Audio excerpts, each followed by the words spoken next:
Hi, welcome back to Statistics. This is Dr. David Bugg, and we're going to take a look at a rate of change example. In this rate of change equation, what we're looking at is how much something changes between one time point and a second time point. In our word problem here, we have the population of Potsdam, New York in 2010, with a population of 16,041 people. And then in 2020, the population of Potsdam, New York was 14,901.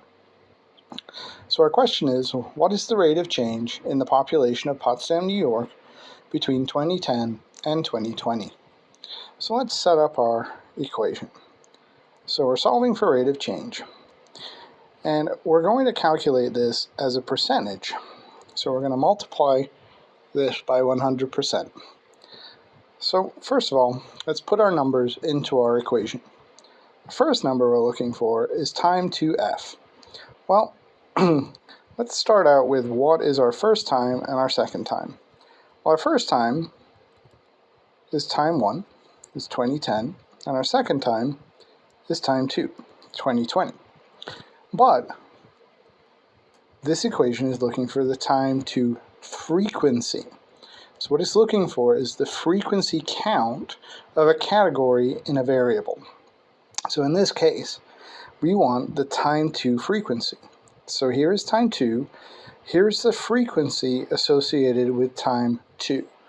So the population at time 2 of 14,901 is our value for time 2f.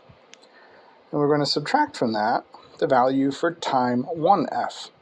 So if this is time 1, and this is time 1 then this is the frequency count associated with time 1. So 16,041. And we're going to divide that by time 1f. So the value for time 1f is repeated here at the bottom. Some people often think that in a calculation they have to have 3 different numbers. But remember, we're looking at a block sorter that requires blocks of a certain shape. So there are only 2 different shapes in this calculation, this block sorter. So there are only going to be 2 different numbers, the time 2f number and the time 1f number. Even though the years are numerical, they are not the numbers we're looking for. We are looking for the frequency count of the variables in these cases. So we have our equation set up, and so now we can proceed to step 1. Now remember, when we're doing an equation in any statistic, we want to take it one step at a time. That way we don't get ahead of ourselves. So what's the first thing we do? The first thing we do is we're going to subtract 16,041 from 14,901. And so if you feed that into your calculator, you'll get a result of negative 1,140. We're going to put that over our value for time 1f, 16,041. Now we can move on to the next part of solving this equation. Now we're going to divide negative 1,140 by 16,041, and we'll report this to 2 decimal places.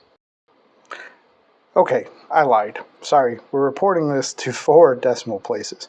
See, even professors make mistakes.